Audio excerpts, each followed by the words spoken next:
ستانه که څوک تپوس وکړي چې دا ختم نبوت څه شی دی، په دې صوابۍ کې یو نوجوان ملګری دی،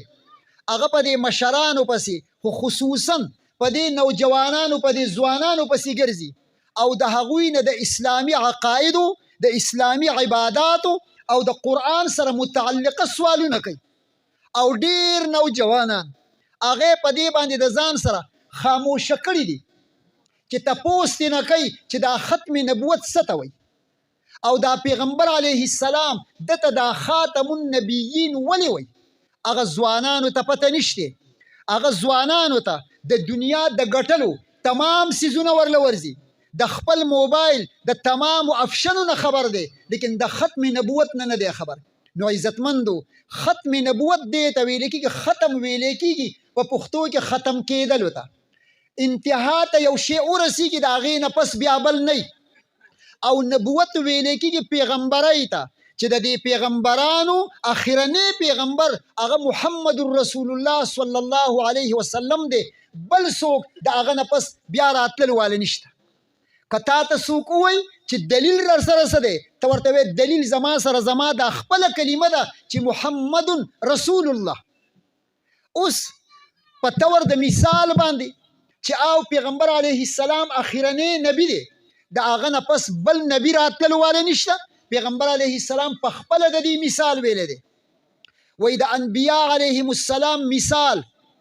دا په شانته د یو بلډینګ او د یوې آبادۍ باندې دی. هر نبی چې راتلو په دغه بلډینګ او په عمارت کې د یوې خښتې په ځای باندې لګېدو، دا عمارت او بلډینګ مکمل شو، د یوې خښتې ځای پکې پاتې و. څوک چې به راتلل او دې عمارت ته به یې کتل وي چې ډېر مزهدار عمارت دی، خو کاش چې د دې یوې خښتې دا ځای پکې خالي نه وی، دا د خښتې ځای په خښته باندې ډک شوی وی. کله چې پیغمبر علیه السلام دنیا ته تشریف راوړلو، وی فرمایل چې هغه اخرنۍ خښته زه ومه چې څنګه په هغه بلډینګ او په عمارت کې هغه خښته ولګېدله، هغه بلډینګ مکمل شو، د هغې حسن، د هغې ښایست، د هغې خوبصورتي مکمله شوله. اوس پکې بل ځای نشته چې پیغمبر یو نبی راشي او په هغه ځای باندې د خښتې په ځای باندې استعمال شي. دا په طور د مثال باندې پیغمبر علیه السلام مونږ ته د خپل ختم نبوت یو شکل، یو صورت او یو مثال راته ذکر کړو. مونږ او تاسو اخرنی امت یو، او د اخرنی امت پیغمبر هغه هم اخرنی دی، نه بل امت راتللو واله شته دی او نه بل نبی راتللو واله شته. زمون کتاب قرآن دی، قرآن اخرنی کتاب دی او دا په اخرنی نبی باندې نازل شوی دی او دا د اخرنی امت دپاره راغلی. نن عزتمندو، مونږ چې مشرانو زمونږ د مشرانو ته آمنت بالله یاده وه. زمونږ چې کوم کشران په جماعتونو کې د دې استادانو په تربیت کې پاتې دي، هغوی له خو آمنت بالله ورځي، لیکن زمونږ هغه ځوانان رونه چې هغوی د جماعت د استاد سره تعلق نه و، هغوی له آمنت بالله نه ورځي. نو که تپوس ترې نه وکړي چې تا چې ایمان راوړی دی، ستا د ایمان څه شی دی، هغه وایي ما ته خو دا پته نشته، بس زه مؤمن مسلمان یم. په کار دا وه چې دته د آمنت بالله کم سے کم یادوي چې آمنت بالله وملائکته وکتبه ورسله والیوم الآخر والقدر خیره وشره من الله تعالی والبعث بعد الموت. دا ایمانیات دي. یو دور داسې ما یو عالم لیدلی و، د یوې زنانه نکاح یې تړو، نکاح او د نکاح د تړلو په وخت کې چې کله د هغه زنانه نه اختیار غوښتو چې ماله د خپل نکاح اختیار راکړه، یوې ورته قرآن راوړی و، هغه قرآن یې ورته مخامخ کو، وی دا ووایه چې دا د الله کتاب دی او ما په دې ایمان راوړی. او دویم یې ورته آمنت بالله وملائکته وکتبه، دا آمنت بالله یې پې تېره کړله. ولې؟ وجه دا ده چې زمونږ زنانه عمومي طور باندې هغه د ایمانیاتو نه خبر نه دي. زمونږ نارینه نه دي خبر چې جماعتونو ته راځي، د جمعې په ورځ په وعظ کې ناست وي، په جنازګاه کې په وعظ کې ناست وي، د اختر په ورځ باندې ناست وي، هغه ته د ایمانیاتو پته نشته. نو زمونږ زنانو ته به د ایمانیاتو څه پته وي عزتمندو د ایمان کاملواله دا به د محمد رسول الله باندې د ایمان سره او د محمد رسول الله په ختم نبوت باندې به د ایمان سره زما او ستا ایمان کامل کیږي. او که ته ووایې چې زه الله منم لیکن د الله رسول ته مې ضرورت نشته، ستا د ایمان په الله باندې دې لاړو د سره اعتبار نشته. ته د قرآن د فیصلې مطابق ته د دین نه وتلی، په تا باندې جنازه نه کیږي، په تا باندې د مسلمانانو په قبرستان کې دفن کول هغه ستا نه کیږي تر څو پورې چې تا د الله د ایمان سره سره په محمد رسول الله باندې ایمان نه وي راوړی. نو عزتمندو نن چې دا پروګرامونه دي پرون په پیر سباق کې و،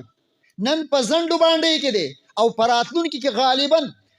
د پیر سباق نه اخوا یو علاقه ده په هغې کې دی. دا د ختم نبوت پروګرامونه دا چې دا علما او دا دیندار نوجوانان په مختلفو علاقو کې مقرروي، د دې مقصد دا دی چې نن مسلمان چې ځان د محمد رسول الله امتی ګڼي په کار دا ده چې د ختم نبوت معنا دی ورته معلوموي، د ختم نبوت په مقصد دی پوه شي، د ختم نبوت څه دلیل دی ورسره وي. ورنه که داسې په انپړتوب کې لاړو او تپوس رانه وشو نو چې تا د محمد رسول الله ختم نبوت منلی نه دی او د ختم نبوت دلیل در سره نشته او د ختم نبوت په معنا باندې نه پوهیږي، ته د خپل ایمان په باره کې سوچ او فکر وکړه. عزتمندو دا نن چې دا کومه اجتماع ده په دې ځای کې او تاسو یې دعوت درکړی، لوی لوی علما زینت المحدثین شیخ الحدیث مولانا محمد ادریس صاحب دامت برکاتهم به تشریف راوړي او زمونږ د دې خیبر پښتونخوا یو عظیم نوجوان پیر اعزاز الحق شاه منصوري دامت برکاتهم هغه به راځي. د دې دومره علماو د راویستلو مقصد او ستاسو د راغونډولو مقصد دا دی چې د دې علماو نه د ختم نبوت په باره کې خبرې واورئ او د دغه ختم نبوت د خبرو په ذریعه سره خپل ایمان ته تازگی نصیب کړي او په خپل کور کې د خپل بچو سره خوا نارینه دي او که زنانه دي د هغوی سره د ختم نبوت په دې خبرو باندې په کور کې د هغوی سره بحث وکړي او هغوی ته د ښکلې عقیده ور مخامخ کړي او د دې عقیدې د محفوظ ساتلو دپاره او د دې عقیدې د اشاعت او د خورولو دپاره ما او تا خپله قرباني ورکو. نن چې دا څومره اجتماع ده دا د مولانا عبدالکفیل رحمه الله دا د هغه د اولاد او دا د هغه د خاندان د قربانو په نتیجې کې ده. چونکې مولانا عبدالکفیل صاحب رحمه الله، مولانا عبدالوکیل صاحب رحمه الله هغه په دې خاندان کې عالم او د خپل علم په بنیاد باندې هغه علمي محنت هم کړی او هغه جهادي محنتونه هم کړي او د هغه جهاد په برکت باندې د الله په دربار کې د خپل خپې قرباني م ورکړه. بیا چې د هغې نه راغی په دې زنډو باندې کې الحمدلله د خپل علمي حیثیت په بنیاد باندې د خپل اولاد تربیت یې وکړو، د خپل ورېرونو تربیت یې وکړو. نن دا جامع عثمانیه ده په هغه ځای کې مدرسة البنات ته مولانا قاری شبیر احمد عثماني صاحب، دغه رنګې مولانا مفتی محمد موسی صاحب، دغه رنګې د هغه رونه او خصوصا د هغوی دا یو ورور محمد شعیب دا د هغه د قربانۍ یو نمونه ده چې ډېر ورته ووي چې دا څومره خرچه په پروګرام باندې کې دا پیسې راواله په مدرسو کې ولګوه، دا پیسې راواله په نورو دیني کارونو کې ولګوه. هغه وینا چې څومره پیسې خدای راکړي دي دا به د آقای دو جهان محمد رسول الله صلی الله علیه وسلم د ختم نبوت په نوم باندې یو عظیم اجتماع به مقرروم، خلق به میلمانه کوم، علما به میلمانه کوم او نن الحمدلله دا د هغوی دغه قربانۍ برکت دی چې د ختم نبوت په نوم باندې دا اجتماع مقرر شوې ده. عزتمندو علما ولې مجبوره دي دې خبرې ته؟ تاسو به ټول وایئ چې مونږ خو کلمه وایو او په کلمې کې په محمد رسول الله باندې زمونږ ایمان او یقین دی او دا هم وایو چې اخرنی نبی دی او قرآن د الله اخرنی کتاب دی. خو د دې جلسو ضرورت ځکه دی عزتمندو چې زمونږ په دې ملک کې داسې یو فتنه راغلې ده